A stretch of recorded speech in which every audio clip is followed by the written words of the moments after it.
our roles as parliamentarians to avoid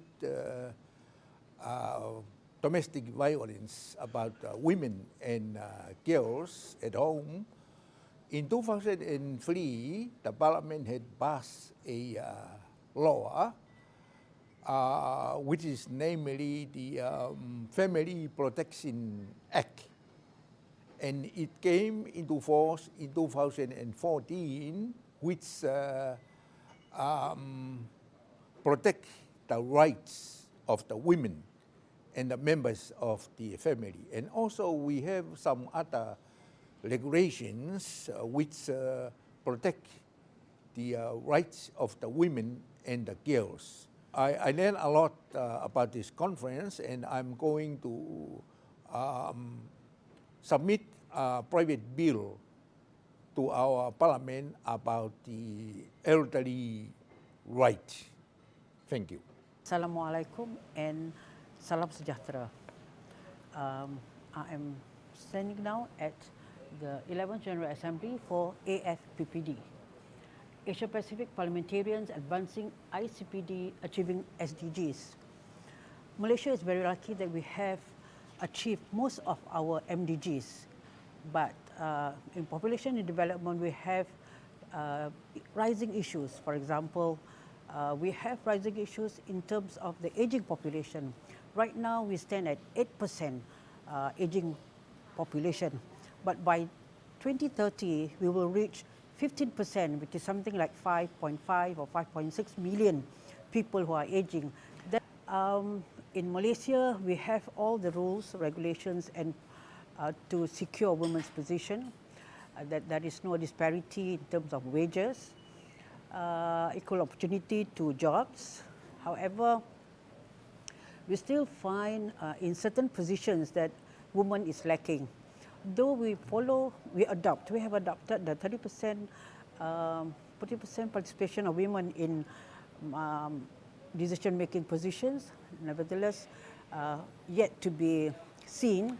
I think we need a little bit more effort to make sure that, especially women in Parliament, is represented, because currently we are underrepresented. The Philippines, through our executive offices like the National Economic Development Authority, the Commission on Human Rights, the Philippine Commission for Women, and the Department of Foreign Affairs, conducted dialogues with the executive offices in order to craft a action plan for the integration of the ICPT goals into the Sustainable Development Goals of the post-2015 development agenda. And as far as the Parliament is concerned, we were able to give inputs to the executive offices through our national committee, the PLCPD, in the consultations with civil society organizations as well as other stakeholders. We hope to launch the Sustainable Development Goal agenda in Congress, in the Parliament. And we have been coordinating with the Millennium Development Goal Subcommittee, which we hope would transition to the Sustainable Development Goal Committee in Congress, so that we can have a forum or a series of focus group discussions on how we can craft a legislative agenda for the Parliament as well as the executive offices in fulfillment of the Sustainable Development Goals. I think it's extremely important that there be integration of the ICPD and SDGs in our National Development Plan, and the Tongan Strategic Development Plan for the next few years has already included that. Our Prime Minister was in New York at the UN General Assembly and made a commitment to do that. On a parliamentary level, the AFPPD has been exceedingly helpful to our parliaments with respect to ICPD. It was with the assistance of AFPPD that our initial Population and Development Select Committee was set up in our previous term of Parliament, which ended last year. And they were also instrumental in workshopping and supporting us, myself and our Minister of Health, who made the motion this year to establish the new term Parliamentary Select Committee on Population and Development. So we will also look forward to working with them and collaborating with them in accessing assistance from the donor community so that we can all collaborate to further ICPD and SDGs in the Pacific and particularly in Tonga.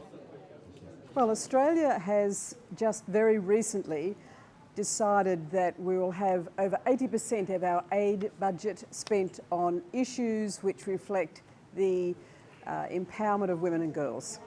And that's over a $5 billion year budget, and that's a very important way to go with developing the SDGs. But of course, we understand the issues of poverty, abuse.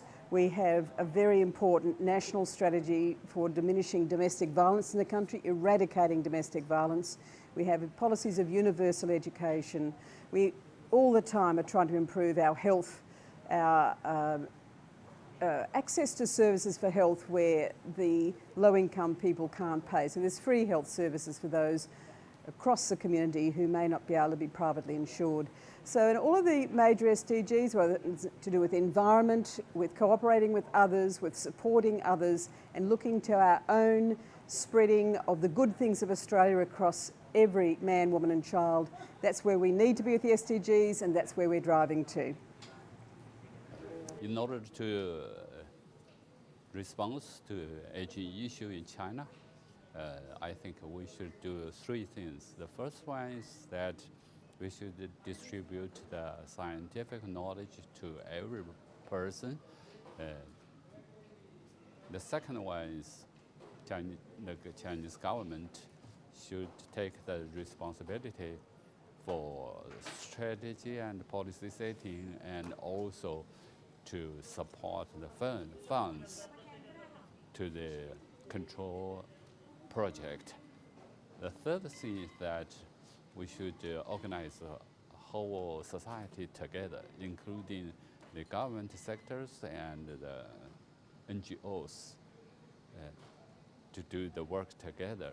In this way, we can get good effect for response to aging.